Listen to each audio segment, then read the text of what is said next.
Kembali bersama dengan saya, Dr. Jenny, ditemani oleh Abang Anatomi. Pada kesempatan kali ini kita akan mempelajari mengenai anatomi daripada organ hepar dan pankreas. Kita mulai dengan organ hepar. Nah, organ hepar ini merupakan organ yang terbesar dalam tubuh manusia, beratnya kurang lebih 1,5 kg. Nah, hepar ini juga merupakan organ yang banyak sekali fungsinya dalam tubuh kita. Di antaranya, hepar berfungsi memproduksi protein plasma seperti albumin dan fibrinogen. Hepar juga berperan dalam metabolisme, baik itu karbohidrat, protein, dan lipid. Di samping itu, hepar berperan dalam pemecahan eritrosit. Nah, hepar ini juga berperan dalam detoksifikasi darah dan penyimpanan ion Fe serta vitamin-vitamin yang larut dalam air seperti vitamin A, D, E, dan K. Hepar ini terletak pada rongga abdomen tubuh kita. Jadi kalau kita lihat secara anatomi, topografi daripada hepar ini, hepar terletak pada kavum abdomen atau rongga abdomen, tepatnya pada kuadran superius dexter, ya, atau right upper quadrant. Nah, hepar ini terletak tepat di bawah diafragma. Jadi kalau kita membayangkan di sini adalah diafragma, letak diafragma yang memisahkan antara rongga toraks dengan rongga abdomen. Dan tepat pada inferior dari diafragma itu terdapat organ hepar ini pada right upper quadrant. Kalau kita lihat lebih dekat mengenai organ hepar ini, nah seperti ini. Secara anatomi eksternal, tampak luar, hepar ini terbagi menjadi 4 lobus.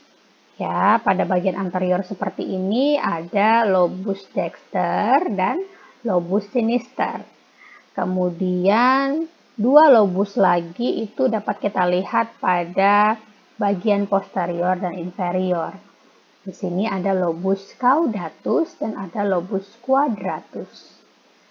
Jadi ini adalah lobus dexter tadi ya, masih bagian dari lobus dexter. Kemudian ini lobus sinister yang tertutup oleh gaster. Kemudian ini ada lobus caudatus dan ada lobus quadratus. Kemudian untuk kepentingan pembedahan surgical, hepar ini dibagi menjadi 8 segmen dan dinomorin dari 1 sampai 8. Ya, kalau kita kembali lihat mulai dari segmen 1, ya, ini adalah letak dari segmen 1 daripada hepar kita. Ya, ini segmen 1, selanjutnya segmen 2. Kemudian ini adalah segmen 3. Kemudian segmen 4 sendiri itu berada pada bagian medial ini.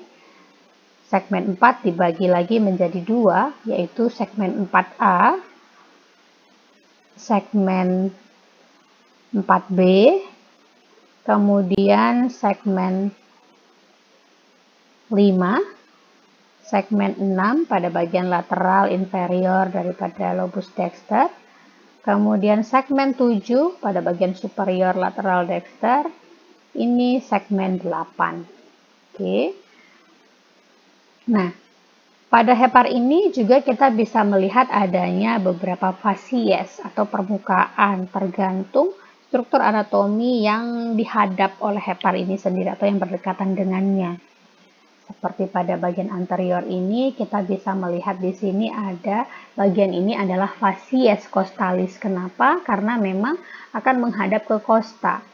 Jadi untuk lobus dexter ini adalah fasies costalis dexter, yang sinister ini adalah fasies costalis sinister.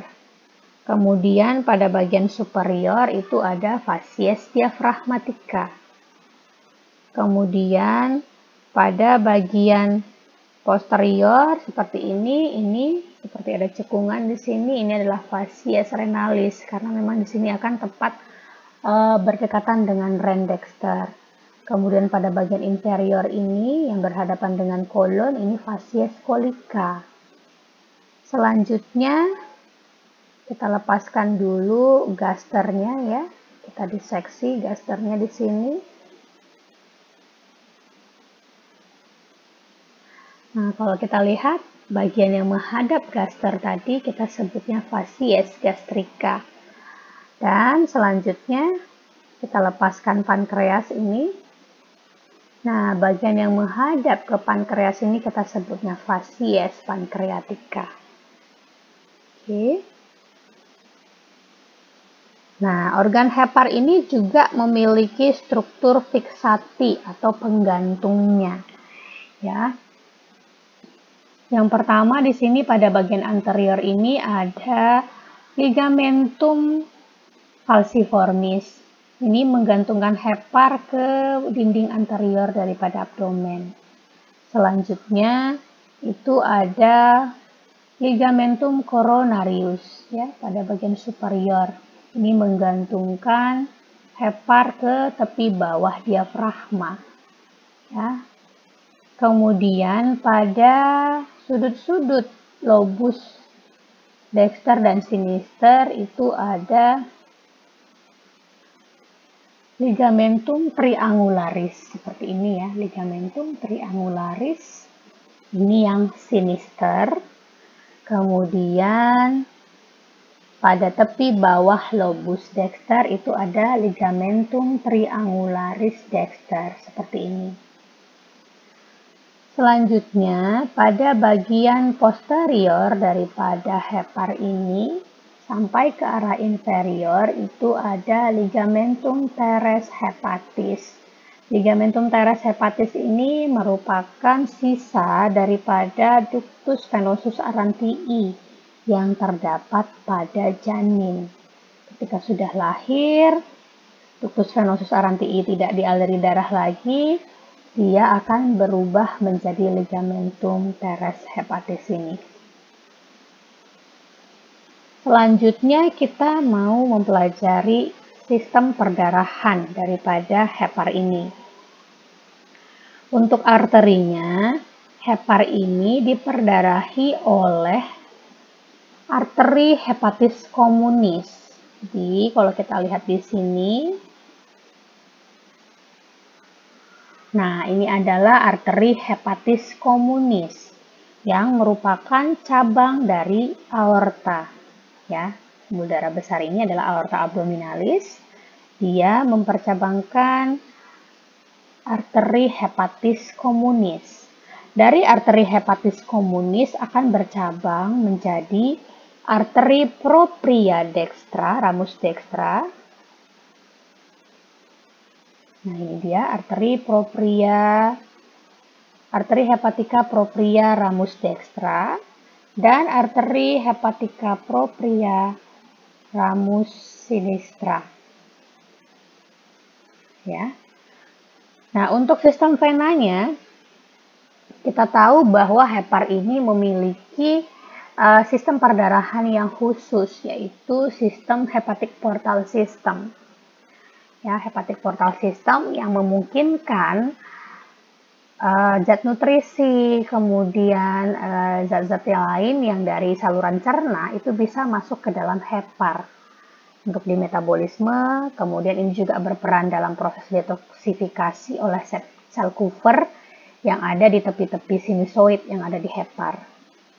Nah, aliran darah dari gaster, kemudian lien, pankreas, dan intestin itu masuk ke vena porta hepatica. Ya, masuk ke vena porta hepatica. Jadi kalau kita lihat di sini, kita coba diseksi dulu arteri hepatis communisnya. Ya. Jadi kalau kita lihat di sini, nah ini adalah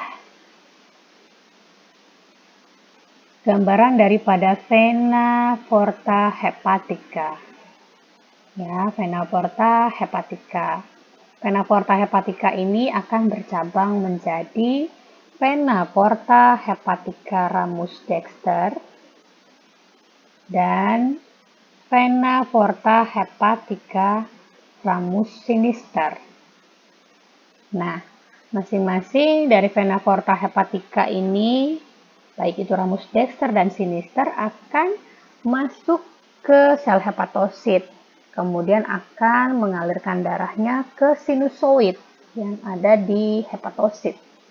Ya, dari sinusoid, kemudian aliran darahnya akan kembali ke vena centralis. Ya, itu ada yang ada di pertengahan daripada sel heksagonal daripada hepatosit. Nah, dari vena centralis kemudian aliran darahnya akan kembali ke vena hepatica. Jadi, kalau kita lihat di sini, nah ini contoh daripada vena hepatica ya. Nah, ini dari vena hepatica. Nah, selanjutnya setelah dari vena hepatica, darah akan dialirkan kembali masuk ke vena cava inferior. Jadi, kalau kita diseksi ini di sini, lobus sinisternya, jadi terlihat ya, dari vena hepatica akan kembali ke vena cava inferior. Oke. Itu merupakan gambaran daripada perdarahan daripada hepar. Berikutnya kita akan mempelajari anatomi dari pankreas. Nah, pankreas ini dia termasuk ke dalam organ eksokrin dan organ endokrin.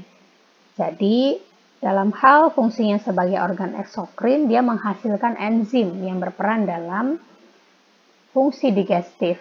Di antaranya itu ada amilase, protease, dan lipase. Nah, sebagai perannya sebagai organ endokrin, dia menghasilkan hormon, yaitu hormon insulin, kemudian hormon glukagon, dan hormon somatostatin. Ya. Nah, kita belajar mengenai anatominya. Nah, kalau dari topografi pankreas ini sendiri, dia terletaknya pada left upper quadrant atau kuadran superior sinister daripada rongga abdomen. Ya, tepatnya sedikit di bawah daripada hepar. Bisa lihat di sini, ini letak pankreas kita. Untuk bagiannya, pankreas ini terbagi menjadi 4 bagian. Ada bagian kaput, kepala, yang dekat ke duodenum di sini ya, ini duodenum. Nah, ini kaput pankreas. Kemudian yang bagian yang melengkung ini adalah kolum pankreas. Ya, selanjutnya bagian yang paling besar itu korpus pankreas. Dan bagian ujung ini adalah kauda pankreas. Untuk perdarahannya, pankreas ini diperdarahi terutama oleh arteri lienalis. Ya, arteri pankreatika terutama cabang-cabang dari arteri lienalis. Kalau kita lihat di sini, saya coba tunjuk arteri lienalis. Ya, arteri lienalis atau arteri splenica. Ya. Nah, dia akan mempercabangkan ke arah pankreas ini, arteri pankreatika. Di samping itu, pankreas ini juga mendapatkan perdarahan dari arteri gastroduodenale. Ya. Arteri gastroduodenale, kalau kita lihat di sini,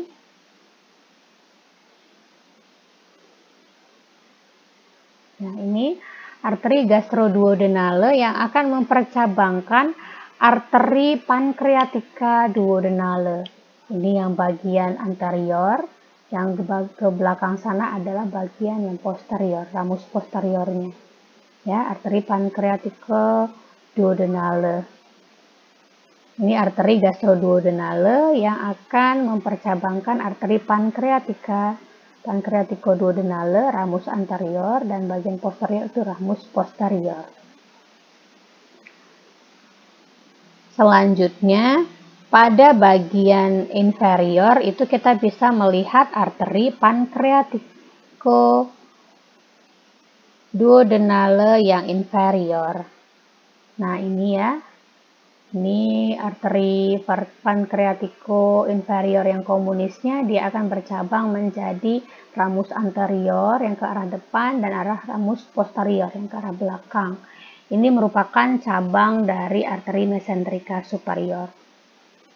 Selanjutnya untuk venanya, pankreas ini terutama diurusi oleh vena-vena pankreatika yang akan bermuara ke vena lienalis.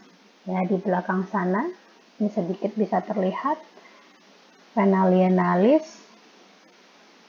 Nah, vena-vena pankreatika terutama bermuara ke vena lienalis ini. Oke, demikian penjelasan untuk anatomi daripada hepar dan pankreas.